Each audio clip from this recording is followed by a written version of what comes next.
Hey guys, this is Matt Wenning at WenningStrength.com, and today we're going to go over a very important video of long-term progression in training, which means it's probably not going to get that many views. So what I want you guys to understand is how do you break your training into phases for the year. So we have accumulation phases, intensification phases, and transformation phases, most of which you guys don't even use, and we need to correct that. So let's get to it. Lately I've been living like I can't take a loss. They ain't wanna help me, that's what made me a boss.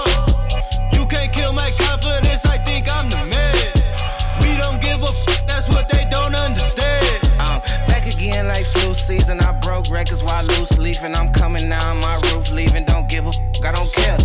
Did the by my lonesome. No wonder now I'm on one. No shortcuts on that long run. All I really want is my share.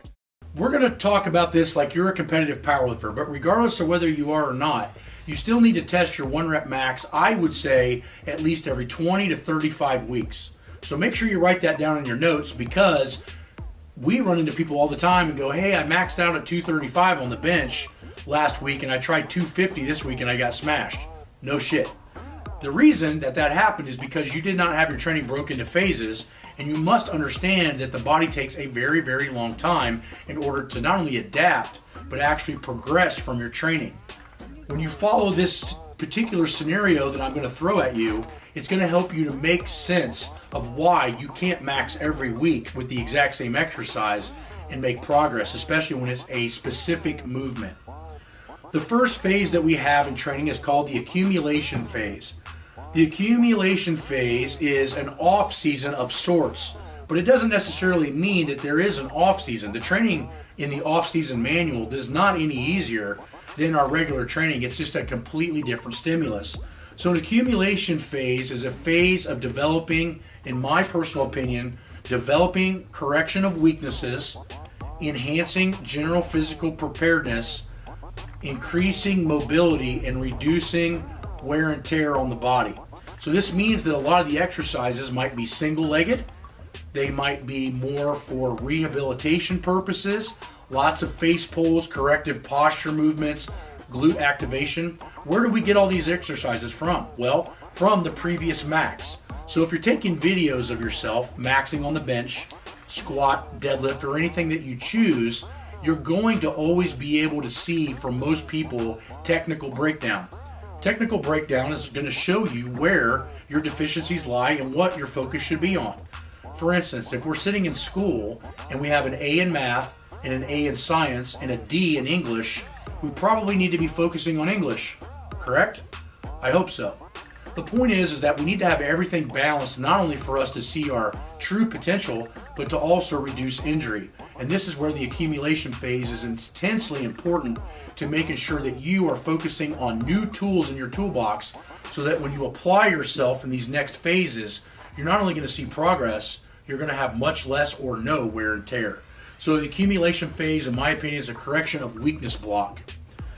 Now, the next block is an intensification phase. This is where you start to direct what all this new muscle, balance, coordination, and lack of weaknesses, and direct it into something specific. This is where you start to add in more of the specific exercises in which you want to test, but not necessarily in a 1 rep max. Fives, for example, are one of my favorite rep ranges to use for max effort work, in that hybrid middle ground of going from an off season to testing a new max. Why? We still need to be focusing on hypertrophy and GPP. Those two things are never attacked with singles. They're always attacked with more muscle work and higher volume.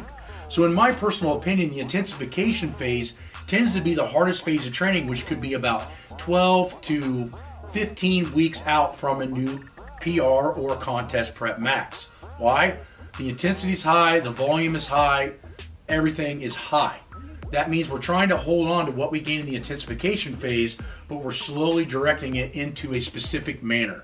So the intensification phase tends to have higher volume and higher intensity all mixed together at once. Now, when we go into transformation phase, this is where we actually see the progression of what we've done in the last, say, 25, 30 weeks.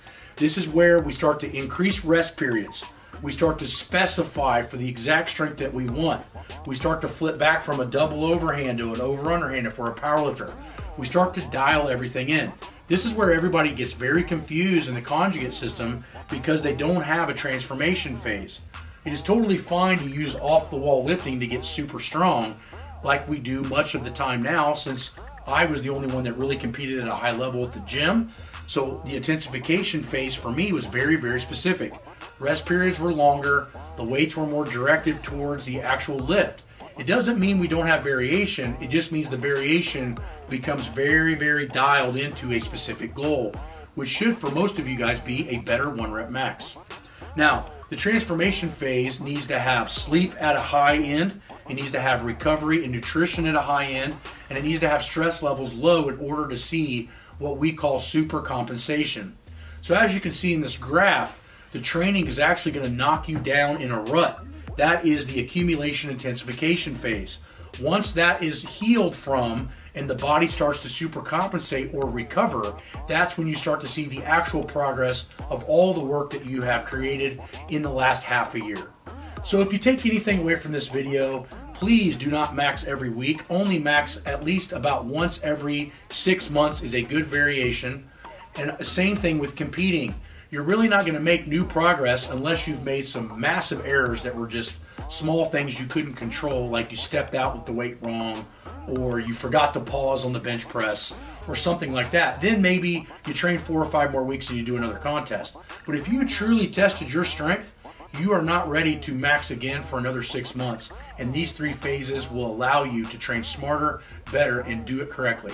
So if you guys have any questions, go on wenningstrength.com, join Patreon, where we do Q&A for personally myself. And also the manuals cover a lot of this, as well as if you need something custom designed, please consider coming on to online coaching, where everybody on there is an elite coach with a master's degree and at least pro level experience in training athletes. Talk to you guys later. Lately I've been living